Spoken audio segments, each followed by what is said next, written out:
What's up, Tailgaters? My name is Tailgate Nate, and welcome to my channel. Today, I'm going to be updating my top 25 for you guys after a wild and crazy week 2. Spoiler alert, there's a lot of movement, a lot of changes in this poll, yet there are some teams that are going to be familiar to you. So the AP poll came out on Sunday. I did make this poll before the AP poll came out, and then I just haven't had the time to sit down and record it. So with some last-minute tweaks, changes with some news that has come out recently, let's go ahead and update my top 25 for this season. But hey, thank you guys so much for clicking on the video.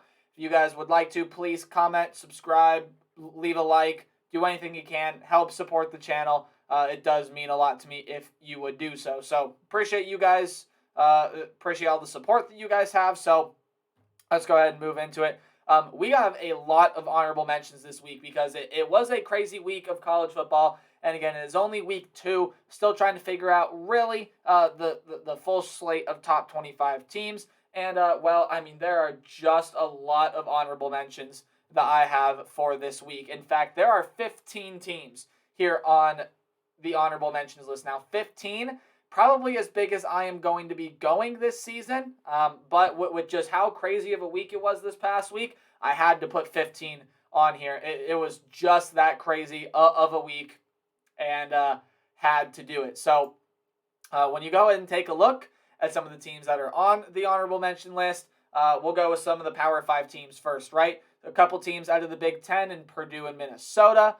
Those are 2 teams right there that I still think are very good, solid top 25 caliber teams. And again, if you have them in your top 25, not going to make an argument against it. I really like both of those programs. I like what they're doing. I like the rosters. And I like their records up to this point. Again, Purdue has the lone loss to Penn State, and Minnesota's dominated every opponent they've played, and as they should, right? So both those teams, you could find them in my top 25 later on this season if they can keep winning some football games. Out of the Big 12, there's one in there as well, Texas Tech, who beat Houston, who's right next to them. Houston, of course, falls out of the poll.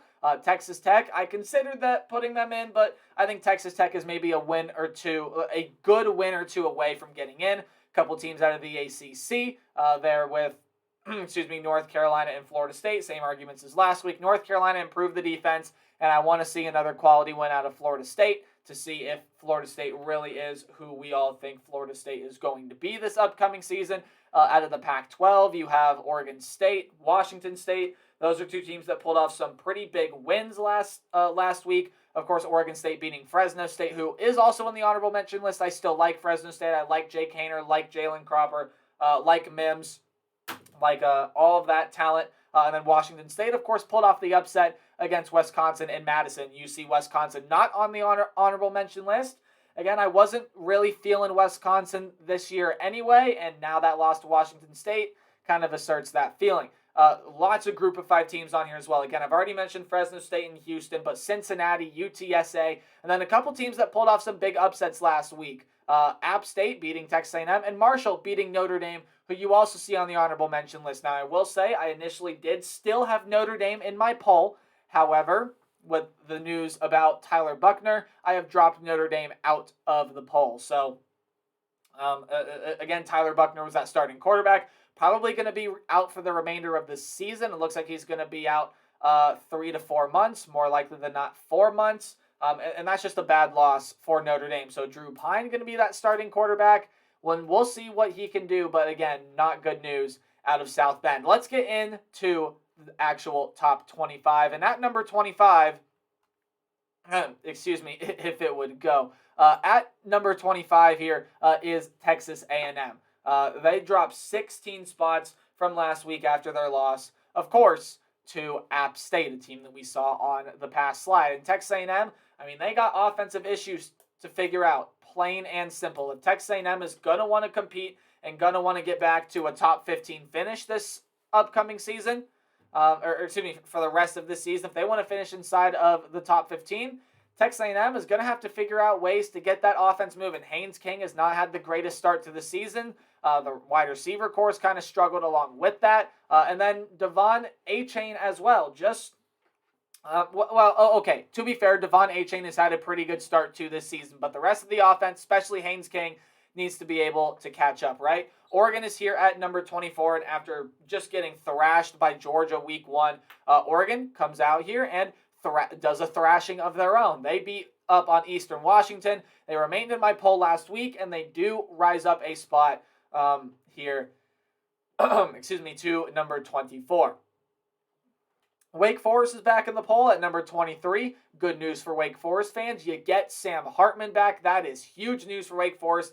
That was kind of what was keeping them out of the poll for me as of late. But Wake Forest now back into the poll, of course, with Sam Hartman back. I think this is a much more dynamic offense. Not that it wasn't a dynamic offense before, but with Sam Hartman back, it is much more of a dynamic offense. The defense still got some kinks and bells and whistles to figure out there on the defensive side of the ball, but I like what I'm seeing from Wake Forest. They are back in my poll at number 23.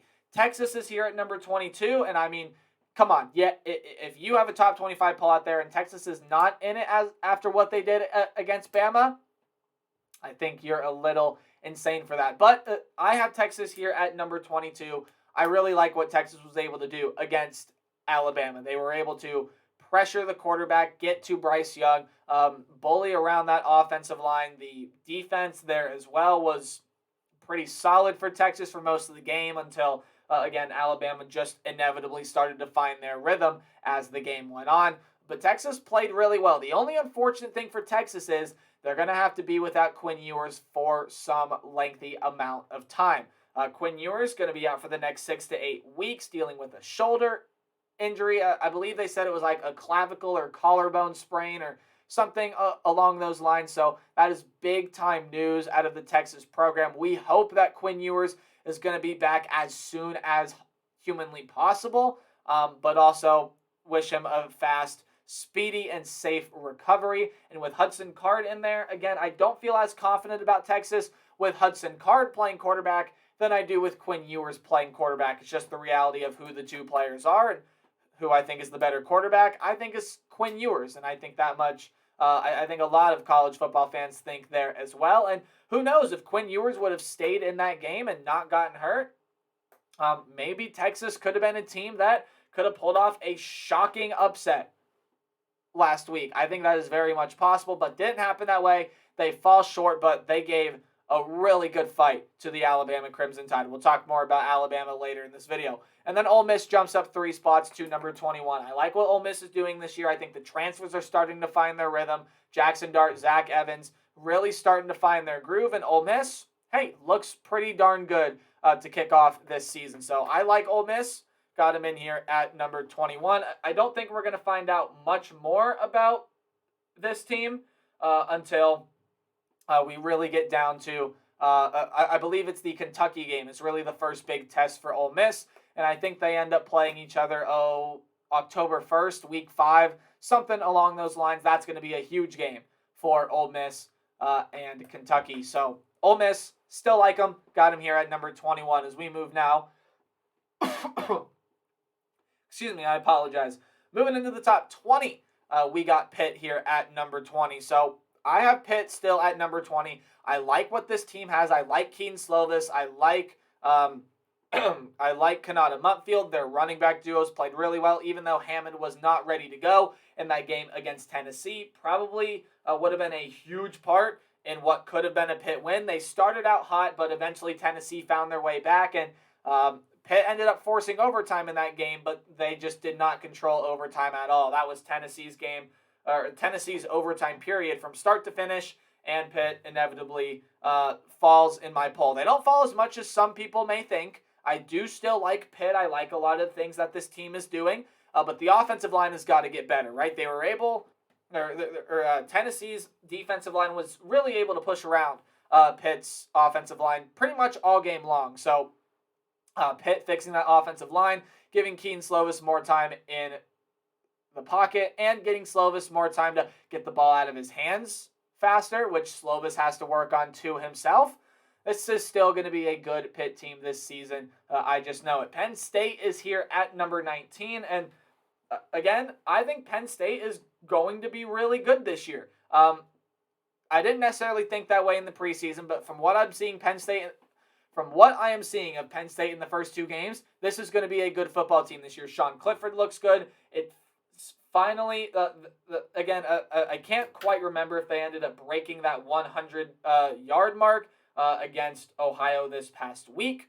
I'm actually going to fact check that right now. But Penn State, this is a team that flat out I just like this season. And this is a Penn State team that is much improved from the previous couple of seasons. And they got a big game coming up this week when they have to go play, who is it? Auburn. That's it. They have to go on the road and play Auburn in Jordan-Hare. And looking at the stats now, Penn State did have a 100-yard rusher last week against Ohio. Nick Singleton, the freshman, was fantastic, had 179 yards and 2 touchdowns. So Penn State finally breaks that streak. They can get that monkey off of their back and now focusing all on Jordan-Hare. That's a huge game coming up for the Penn State Nittany Lions. Florida is here at number 18. I don't think Florida should drop as much as some of the major polls have Florida dropping, because I still think this is going to be a good team.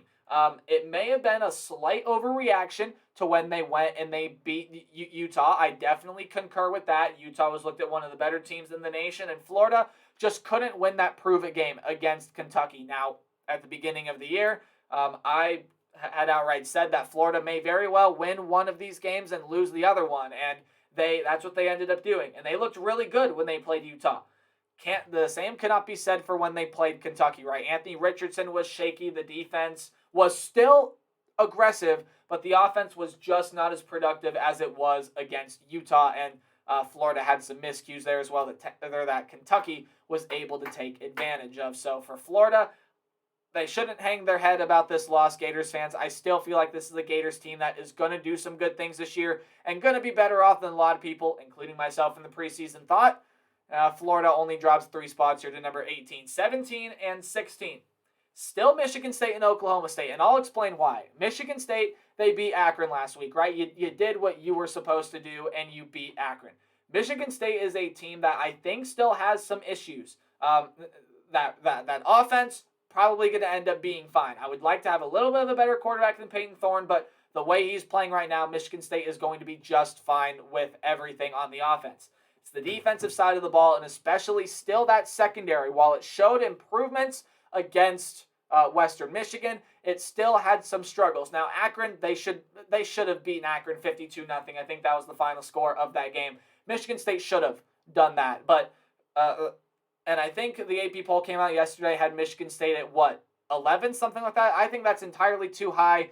We're going to find out a lot, though, about this Michigan State team. And who knows, maybe I'm still underrating Michigan State. They may be able to jump a lot in next week's poll as they have to go on the road to play Washington. So that is going to be a huge game for Michigan State. I even think they're the underdog in this game as of right now. So, watch out for that one. Washington can be a little tricky. And then Oklahoma State is here at number 16. I still like Oklahoma State this year, and I think this is a top 15 caliber team. There are, unfortunately, just 15 teams I like better than Oklahoma State, right? So Oklahoma State, this is the team that I like right now, but I still think has some things to work on. Spencer Sanders has upped his game, though. The wide receivers look good. Running backs look good. The defense, couple things here and there, but overall, still pretty solid. Again, it had a lapse late in the game against Central Michigan and then against Arizona State. It got beat at times, but still looked fairly solid. I think only holding the Sun Devils to 17 points. So for Oklahoma State, good showing so far in their first 2 games. Let's see what they can do when they get into Big 12 play. As now we move into the top 15, where I have Tennessee at number 15. And I'm starting to really like Tennessee this year. Josh Heupel has this team moving. After falling behind early against Pitt, they were able to rally, take the lead, and hold the lead for the majority of regulation until, of course, Pitt tied it and forced overtime. But, I mean, as soon as it got to overtime, there was just no mistaking who the better team was in the overtime period. That was Tennessee. That's a big win. I really like Tennessee this year. They jumped 8 spots to number 15. I like what Tennessee is doing. I like this Josh Heupel offense.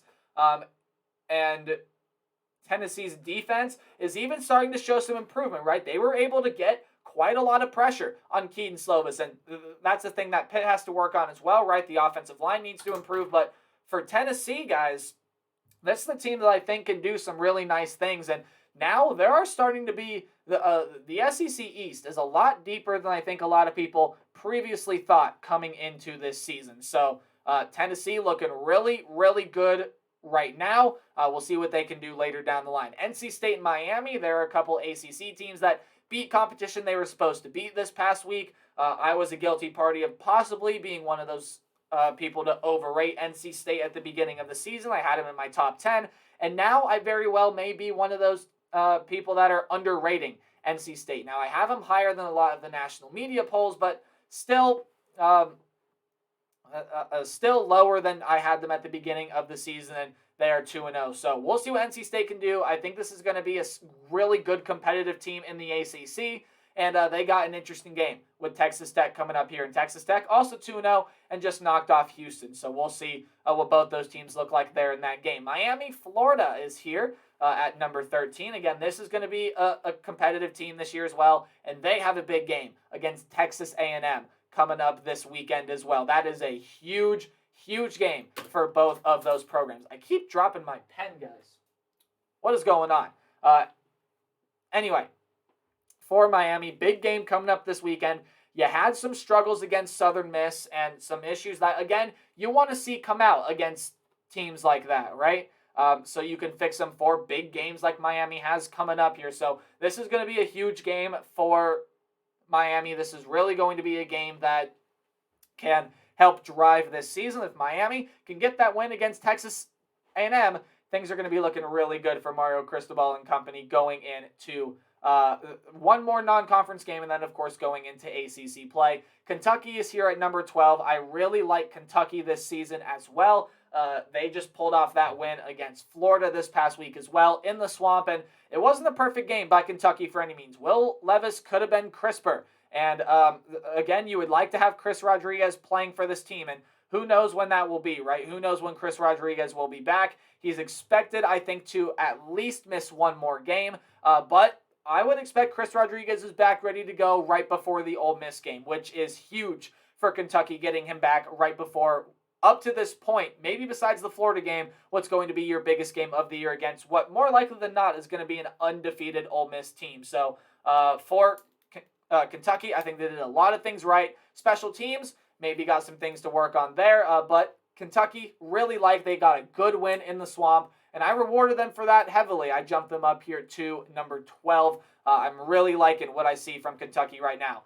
And I do have Baylor at number 11. This might be a surprise to a lot of people, and I think the AP poll has them at 17, which I think when I saw that, I belly laughed a little bit, because Baylor I still think is a top 10 team, much like Utah when they lost to Florida. I still think Utah is a top 10 caliber team. Baylor obviously is a top 10 caliber team, and I don't get the overreaction of dropping Baylor out of the top 15, which I definitely still think Baylor belongs to. They got beat by a really good BYU team, that returned everybody from last year and really gave Baylor all they can handle. Now, both teams have their troubles that they need to figure out, especially for the Baylor Bears. They do have things that, yes, you want to see get better for this team, but overall, I still like Baylor, guys. I have them at number 11.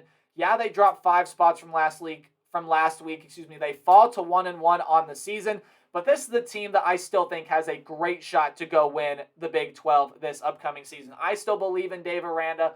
Blake Shapen, I think, again, could have played better, but I think is going to be a solid quarterback this year. And Baylor, I still really like. And again, they lost to a good BYU team. Now, if you have Baylor lower, I'm not necessarily going to argue with you. I just think a little more highly of Baylor than the national media. As of right now, I got them at number 11 as we move into the top 10, where we see the team that beat Baylor, which is obviously BYU here, jumping up 10 spots into the top 10 at number 10. BYU is the team that I was kind of maybe a little skeptical about coming into the year, and how would they play, and is BYU really going to be a team that can put it all together this year? And so far, the answer to that question is a resounding yes. There are some tough games coming up for BYU. This next week, they have to go to Autzen Stadium and play Oregon. That's going to be a fun yet tough matchup for the Cougars. They still have Notre Dame later to play this season. There are a couple tricky ones still on the slate in Liberty and Boise State. I mean, BYU's got tricky games on the schedule. I believe they play USC this year as well. I mean, just crazy some of the teams that BYU still has to play on this schedule. And for the Cougars, this is definitely going to be a team worth watching this upcoming season. This is a team that can push for a spot in a New Year's Six bowl game. This is a team that's going to compete no matter who they're playing week in, week out. Maybe a sleeper for the college football playoff if they can go 12-0 this season. But I love what BYU and Kalani Sitake are doing right now. And they beat a Baylor team that I think could absolutely go and win the Big 12. So I got BYU as a top 10 team here at number 10. Some other teams are making some big moves up as well, as you see Arkansas and USC now moving in to the top 10 again. 3 new additions to the top 10 right here at 10, 9, and 8. Arkansas, we're going to start with at number 9 after that opening season win to Cincinnati. Arkansas just has the virtue of teams below them dropped. Or excuse me, that teams above them dropped and teams below them just weren't good enough to pass them. So Arkansas ends up moving up here. I like what Arkansas is doing. They had control of that South Carolina game pretty much all game long. South Carolina ended up trying to fight their way back in, but Arkansas, for the second straight week, was able to grind out that win. So Arkansas's got some fairly simple games coming up now before they have a game. I believe it is October 1st against Alabama. That is going to be a huge game for Arkansas, a huge game for Bama, and a huge game for the college football realm, right? That game is going to mean a lot. But the Hogs have taken that next step. KJ Jefferson is playing really well. He has lots of weapons at the wide receiver position. The running backs are playing well. And that's even without what probably was their starter coming into this year in Dominique Johnson. The defense is pretty good this year as well. Although improvements can be made. They're on both sides of the ball as well. I like what Arkansas has done up to this point, and the more and more I look at this team, and now the more and more I watch this team, the more and more I am starting to fall in love with this Arkansas program. I got them in my top 10 at number 9, and USC is also in the top 10 now at number 8. Lincoln Riley has done a fantastic job already. Immediately bringing in what he's done at Oklahoma for the past however many seasons, and has brought that straight over to USC. He has lots, and for quarterback Caleb Williams, he's playing great, and he has dynamic options at the wide receiver position. Jordan Addison, Mario Williams, among just, you could basically list any wide receiver on that USC roster. That is a weapon that is going to be very, very effective. Now, for the USC Trojans, defense is still a little bit of a concern, and Stanford was able to get some plays on USC that, that Trojan defense would like to have back. So, if USC can get that defense improved and really be able to, and again, let me backtrack. Let me rephrase. If USC is able to get this defense figured out, able to get the little things sorted out, and they're able to play good, sound defense, I mean, this USC team is going to be scary, scary good and could end up later this year becoming the betting favorite. In fact, they probably currently are the betting favorite to win the Pac-12. However, you guys know my mind. It leans a different way. Utah is still a top 10 team in my mind. Yes, I know they lost to Florida, and yes, I know Florida did not look great last week, and I know the overreaction that's going to happen. Well, Utah's not a good team because they lost to Florida, and we thought Florida was a good team until they showed us they're not a good team.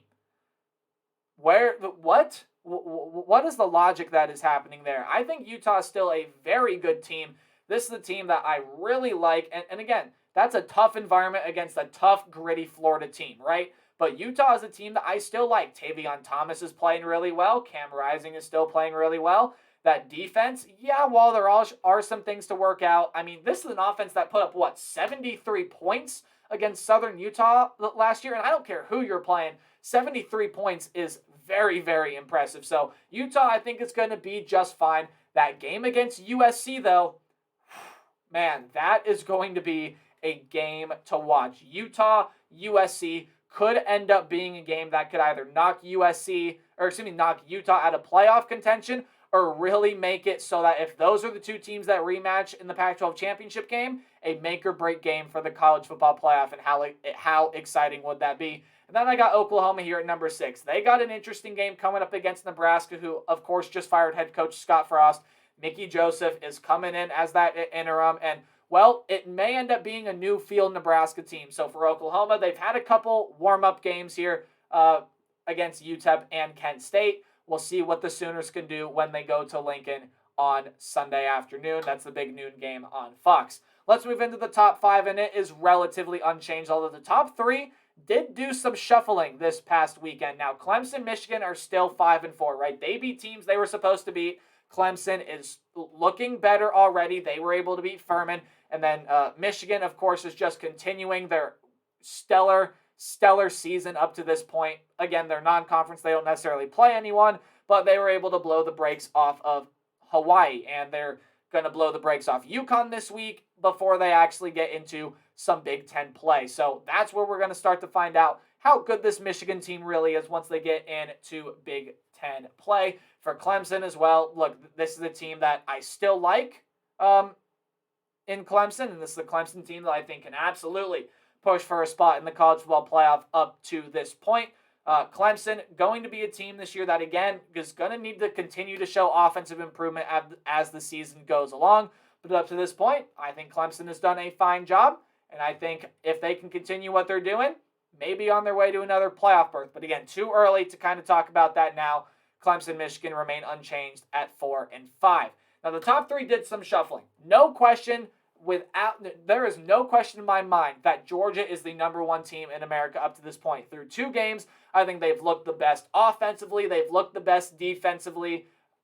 Georgia is just a amazing football team this year, and they have a very good chance to repeat as national champions this upcoming season if they can find a way to get into the college football playoff.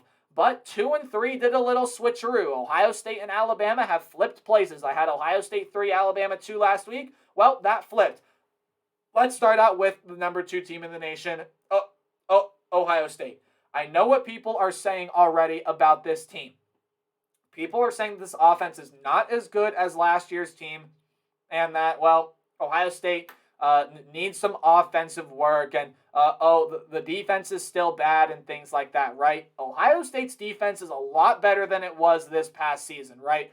Ohio State's defense is still is really good this year. Now, the secondary does need work, and it didn't have the best of games against Arkansas State, but the pass rush and just getting pressure on the quarterback, the run defense is so much better for Ohio State already this year. But they have some games to where they can improve that defense. And the offense, again, is still without Jackson Smith and Jigba and Julian Fleming. That offensive firepower, Ohio State fans may be growing concerned that this team is not as explosive offensively as they were last year. Give it time. This offense is going to find its rhythm. I can promise you that. Now, for the case of Alabama, they looked very sloppy against Texas. In fact, there's no way around it.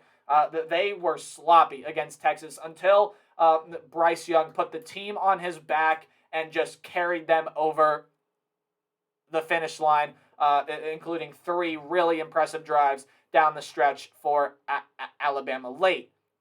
But this team's offensive line, Alabama's cracks showed big time against Texas. The offensive line is still a weakness for this team. Utah did not have the pass rush Utah State did not have the pass rush that Texas was able to bring to this Alabama team.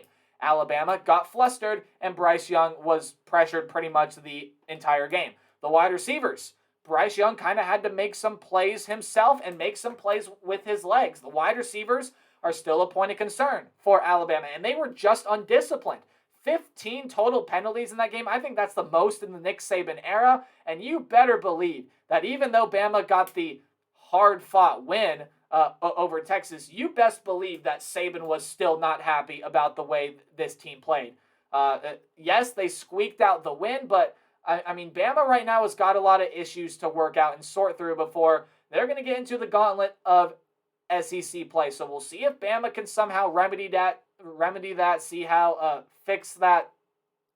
But as of right now, that's how my top 25 looks. So let me know how your top 25 looks. Again, I'm sure over the next coming weeks, maybe even this next week, there's some really good games. There's going to be more shuffling around this upcoming season, but I feel pretty good about where I have teams now. Let me know where you have teams down in the comment section below. Thank you guys for clicking on the video, and thank you for liking, commenting, subscribing, all of that. Really appreciate you guys' support. And remember to play hard, but tailgate harder. See all you guys in the next video. Goodbye.